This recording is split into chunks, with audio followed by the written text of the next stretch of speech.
gue akan bahas 3 prinsip untuk membangun yang namanya kekayaan. Prinsip pertama, ini yang paling penting menurut gue, adalah jangan kehilangan uang. Investasi adalah sebagai sarana ya, untuk kita menggandakan uang kita, membuat uang bekerja di saat kita tidur. Tapi kalau lu investasi dan lu malah rugi duit, ini banyak orang keliru di sini. Kalian berinvestasi itu bukan untuk rugi. Aturan pertama investasi, jangan sampai rugi. Jangan pernah meresikokan yang namanya permanent loss of capital. Karena ini berbahaya dan sulit untuk dibalikin, gua akan jelasin nanti. Jangan pernah ngejar spekulasi, cuman karena teman bilang, kalian lagi mabok, ada teman cerita, "Oh ini ada saham A bagus, oh ini ada kripto B bagus, oh ini ada investasi C, ada titip dana di D." Jangan karena tergiur, lu nggak tahu apa yang lu beli, lalu lu mengalami kerugian dalam investasi lu. Jangan pernah tergiur ya dengan cara cepat. Gue kan selalu cerita ya, sebagai manusia itu kalian harus bisa bilang yang namanya enggak ke opportunity, ke orang ngajak ketemu. Investasi pun sama. Gue lebih banyak di hidup gue bilang enggak ke investasi. Misalnya kemarin,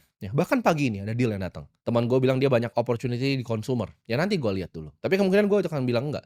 Minggu lalu ada deal AI, orangnya itu salah satu jeblosan dari Y Combinator, ibaratnya sekolahnya orang-orang startup terhebat Airbnb, Sam Altman, ChatGPT. Karena itu bukan bagian dari nanti gue jelasin di prinsip selanjutnya, circle of competence gue. Jadi gue banyak tolak deal-deal yang menurut kalian mungkin menarik sebenarnya. Kalian ketika udah punya uang nanti akan sadar, akan banyak nanti tawaran investasi. Tapi yang paling penting adalah permanent loss of capital, jangan sampai terjadi. Manusia itu di-drive sama yang namanya envy dan keserakahan. Jangan jadi orang serakah, karena kalian mau duitnya berkali-kali lipat, kalian mengambil resiko yang bikin ujung-ujungnya uang kalian rugi.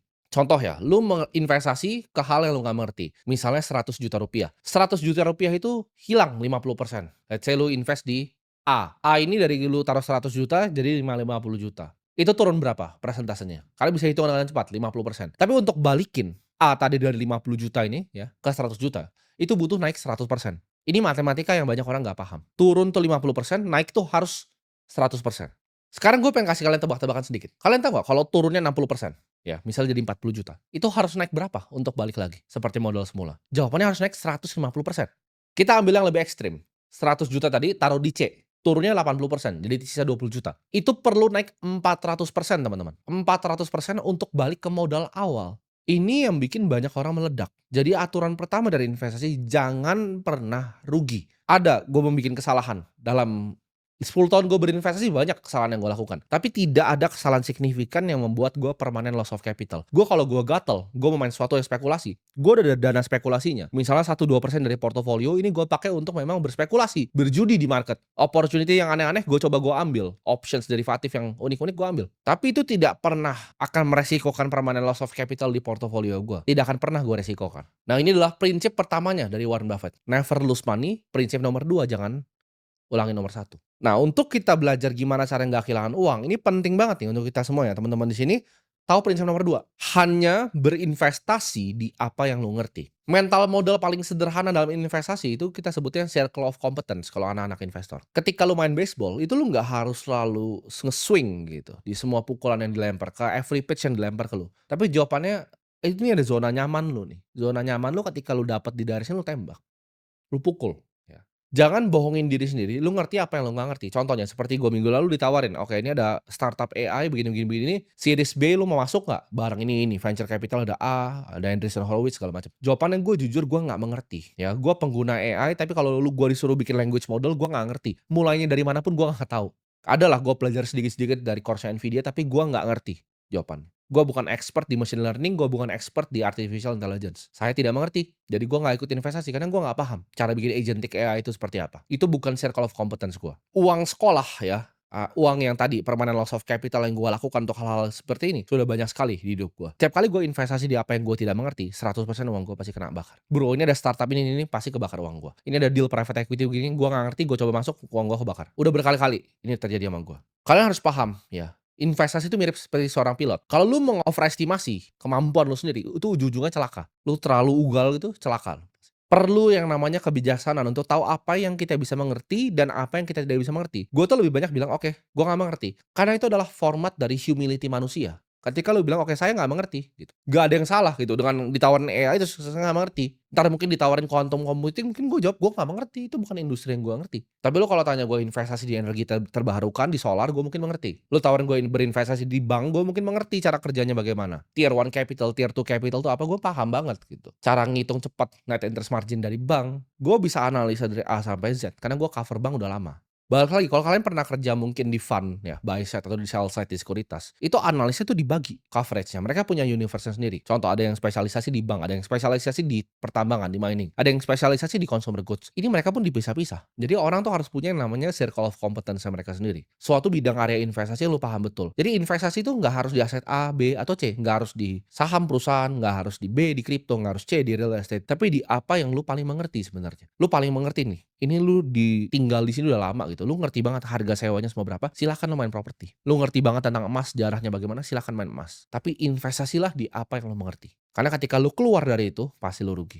Ini akan bikin decision making lu, keputusan lu lebih tajam. Ketika lu nggak ngerti, oke skip. Ngerti, beli. Nggak ngerti, skip. Jadi pilih satu circle of competence dan jadi kelas dunia di bidang itu. Prinsip terakhir ya adalah untuk berpikir secara jangka panjang, pikir secara long term karena compounding adalah keajaiban dunia ke-8. Buffett itu hit $1 billion di umur 56 tahun. 16 triliun pertama dia itu di umur dia 56 tahun. Butuh waktu puluhan tahun untuk compounding uang dia. Untuk yang memanfaatkan namanya bunga majemuk. Dunia itu terlalu banyak isinya orang yang cuma mau lari ya, mau nge-sprint pendek tapi mereka nggak lihat bahwa investasi adalah game seperti maraton. Siapa yang punya endurance? Siapa yang tahan paling lama? Contoh seperti gue sendiri, kalian semua nggak lihat prosesnya gue. Oh lu jadi investor bagaimana caranya? Itu semua ada prosesnya, gue bukan pengusaha dulu. Sebelum gue punya perusahaan yang benar, gue pedagang dulu. Gue pedagang, jualan sedotan, jualan minyak rambut, dapat uang 2 juta, gue masukin di market, gue beli waktu itu saham BCA. Gue ngerti banget, gue cover bahkan sampai sekarang gitu. Jadi itu adalah proses gitu. Gue pelajarinnya dalam dan udah lama. Tidak ada yang instan.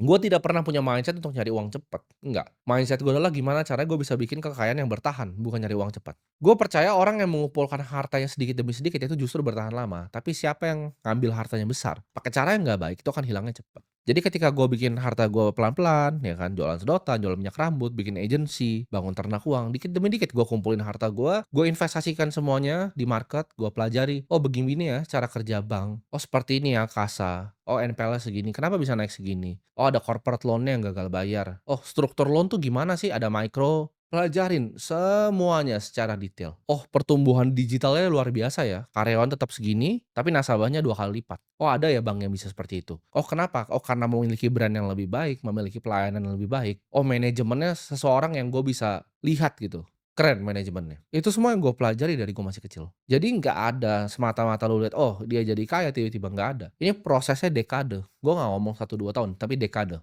Bunga majemuk ini akan berbunganya dekade. Kekayaan itu nggak dibikin sama orang yang jenius menurut gue. Kekayaan itu dibikin sama orang yang disiplin, sabar, nikmatin prosesnya.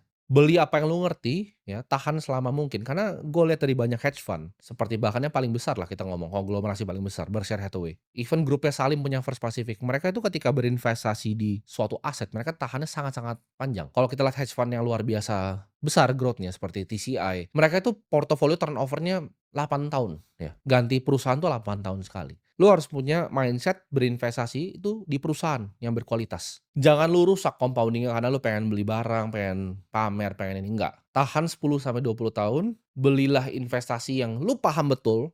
Terserah lu mau beli properti komersil kalau paham betul. Lu mau beli misalnya perusahaan yang terbuka atau tertutup di private equity, atau yang bahkan perusahaan yang belum ngasilin revenue di venture capital, atau lu mau berinvestasi di teknologi terbaru seperti kripto, seperti AI. Kalau lu mengerti betul, silahkan, tapi stick to circle of competence lu. Jadi yang pertama gue ulangi lagi, jangan sampai rugi. Kedua, beli apa yang lu ngerti. 3, punya mindset jangka panjang. Karena investasi adalah maraton, bukanlah sebuah sprint.